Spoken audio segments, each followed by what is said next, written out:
नमस्कार दोस्तों। तो कैसे हैं आप लोग। स्वागत है आपका वी पॉलिटिकल चैनल में। और आज हम डिस्कस करने वाले हैं एक न्यू टॉपिक और ये टॉपिक बहुत ही इंटरेस्टिंग होने वाला है। सो गेस करो कौन सा है। तो आपने ब्लैक बोर्ड पर देख ही लिया होगा। तो आज हम पढ़ने वाले हैं बहुत ही इंटरेस्टिंग टॉपिक, वो है संविधान क्या है। संविधान जानना बहुत जरूरी है। अगर आपको पता नहीं है तो आप इस वीडियो को देखेंगे तो आपको अच्छी तरह से समझ आ जाएगा कि भारत का संविधान क्या है। अर्थात हम भारतीय संविधान को जानने से पहले ये जानेंगे कि संविधान होता क्या है।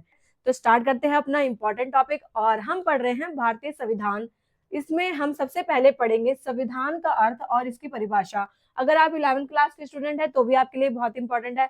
और अगर आप बीए प्रोग्राम के स्टूडेंट है और आपके सिलेबस में संविधान, तो आपको ये टॉपिक जरूर पढ़ के जाना है। ठीक है, तो मैं सारी क्लासेस को लेकर चल रही हूँ साथ साथ और मेन मेन टॉपिक्स में आपको कवर कराऊंगी। फिर भी आपका कोई डाउट है तो आप कमेंट बॉक्स में कमेंट करें। सो गाइस स्टार्ट करते हैं अपना ये वीडियो और आज हम पढ़ रहे हैं संविधान का अर्थ और उसकी परिभाषा। तो मैंने आपको बता ही दिया, ये 11वीं class, 12th class, BA honours, BA programme, MA, MPS सभी के लिए इंपॉर्टेंट है जो भी पॉलिटिकल साइंस के छात्र हैं।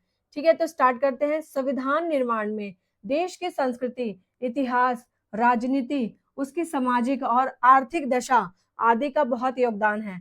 जब हम किसी देश के संविधान की बात करते हैं तो वहाँ की संस्कृति कैसी है, वहाँ का इतिहास कैसे है और इसके साथ साथ वहाँ की राजनीति कैसे है, वहाँ की सामाजिक और आर्थिक परिस्थितियां क्या है, ये सभी जो है संविधान निर्माण में महत्वपूर्ण भूमिका निभाती हैं। जेली नेक ने कहा, बिना संविधान के राज्य का स्वरूप राज्य न रहकर अराजकता का हो जाएगा।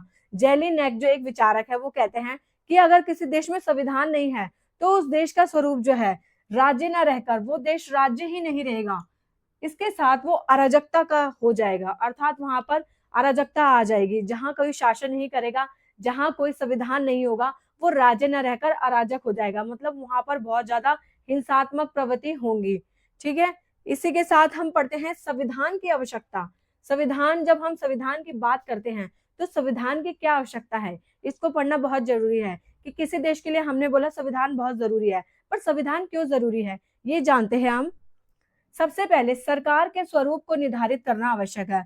संविधान की आवश्यकता क्या है, सरकार के स्वरूप को निर्धारित करना। कि हमारे देश में एक विधायिका होगी, एक कार्यपालिका होगी और एक न्यायपालिका होगी। इसका निर्धारण हम संविधान द्वारा ही कर सकते हैं। इसलिए सरकार के स्वरूप को निर्धारित करने में संविधान का बहुत ही महत्वपूर्ण योगदान है। इसी के साथ साथ सीमाओं का उल्लेख, हमने जो है भारतीय संविधान बनाकर उसमें जो है कार्यपालिका, न्यायपालिका और व्यवस्थापिका तीनों चीजें बना दी, बट उनकी शक्तियों को प्रोवाइड करने के बाद उनकी सीमाओं पर निर्धारण करने के लिए जो है संविधान बहुत जरूरी है।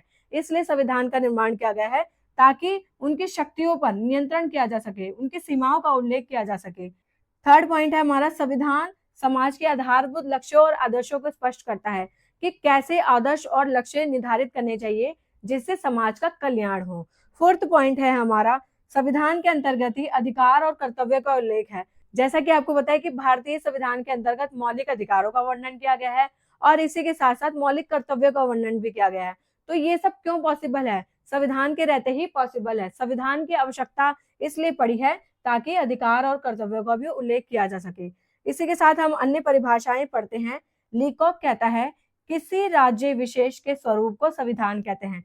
किसी राज्य का कैसा विशेष स्वरूप है उसे क्या कहते हैं, संविधान कहते हैं। सो आप ये डेफिनेशन जैसे लिखिए, आपको एग्जाम में वैसे ही लिखनी है, तभी आपको अच्छे मार्क्स मिलेंगे। अगला पॉइंट है हमारा, जॉन ऑस्टिन के अनुसार जो सर्वोच्च शासन की संरचना को नियमित करता है वो संविधान कहलाता है। अर्थात जो शासन कर रहे हैं उसमें जो सर्वोच्च स्थान है उसे संविधान कहा जाता है। ठीक है, इसी के साथ हम एक और इम्पोर्टेंट पॉइंट पढ़ते हैं कि संविधान क्या करता है। हमने यहाँ पढ़ा है संविधान की आवश्यकताएं क्या है और इसी के साथ हम पढ़े संविधान क्या करता है। तो संविधान की जो आवश्यकता है वही संविधान का कार्य भी है। जैसे कि फर्स्ट पॉइंट है, व्यवस्थापिका, कार्यपालिका और न्यायपालिका, इन तीनों के बीच संबंध को कौन स्थापित करता है, संविधान करता है। इसी के साथ हमारा सेकंड पॉइंट है मौलिक अधिकारों का वर्णन। जो मौलिक अधिकार हमारे हैं उसका वर्णन भी संविधान द्वारा ही किया जाता है। थर्ड पॉइंट है हमारा निर्वाचन व्यवस्था, अर्थात किस प्रकार इलेक्शन होगा, राष्ट्रपति का इलेक्शन किस प्रकार होगा, प्रधानमंत्री का इलेक्शन किस प्रकार होगा, ग्राम सभा का इलेक्शन किस प्रकार होगा, ये सभी का वर्णन भी संविधान के द्वारा किया गया है। फोर्थ पॉइंट है राष्ट्रपति और प्रधानमंत्री के कार्यों का वर्णन, उनकी शक्तियों का वर्णन भी संविधान में मिलता है। फिफ्थ पॉइंट है न्यायपालिका का वर्णन। तो न्यायपालिका का वर्णन, उसकी क्या क्या शक्ति है, सर्वोच्च न्यायालय की क्या शक्ति है, उच्च न्यायालय की क्या शक्ति है, या जिला न्यायालय क्या क्या कार्य करता है, इन सभी का वर्णन भी संविधान में किया गया है। ठीक है। सो दोस्तों, आई होप कि आपको ये टॉपिक समझ आ गया हो। एक बार ये टॉपिक मैं आपको दोबारा रिवाइज करा देती हूँ, तो स्टार्ट करिए मेरे साथ रिवीजन करना। हम पढ़ रहे हैं संविधान का अर्थ और उसकी परिभाषा। तो सबसे पहले हमने पढ़ा है संविधान निर्माण में देश की संस्कृति, उसके इतिहास, उसकी सामाजिक संरचना, ये सभी महत्वपूर्ण भूमिका निभाती है कि एक देश की दशा कैसी है, उसकी राजनीतिक परिस्थितियां कैसी हैं। उसी के साथ जेलिनेक ने क्या कहा कि बिना संविधान के राज्य का स्वरूप राज्य न रहकर अराजक हो जाता है। इसी के साथ हमें संविधान की आवश्यकता क्यों है? सरकार के स्वरूप को निर्धारित करने के लिए, मतलब विधायिका, कार्यपालिका, न्यायपालिका के लिए सीमाओं के उल्लेख आवश्यक है। और इसी के अंतर्गत जो है संविधान में उल्लेख किया जाता है कि किसका क्या दायरा है, अर्थात कार्यपालिका क्या कार्य करेगी, विधायिका क्या कार्य करेगी, या न्यायपालिका के क्या क्या कार्य हैं। थर्ड पॉइंट है संविधान समाज के आधारभूत लक्ष्यों और आदर्शों को स्पष्ट करता है कि एक समाज में क्या लक्ष्य और आदर्श होने चाहिए। इसी के साथ संविधान अधिकार और कर्तव्यों का उल्लेख भी संविधान के अंतर्गत मिलता है। इसी के साथ हमने कुछ परिभाषाएं पढ़ी थी। लिकॉक कहता है कि राज्य विशेष के स्वरूप को संविधान कहते हैं, कि राज्य विशेष का स्वरूप क्या है, उसे संविधान कहते हैं।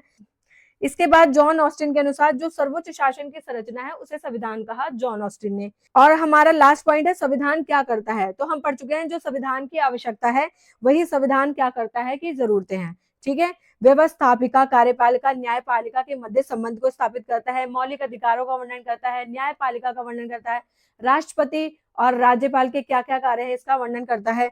इसी के साथ न्यायपालिका के बारे में वर्णन करता है, और निर्वाचन व्यवस्था कैसी होनी चाहिए इसका भी वर्णन करता है।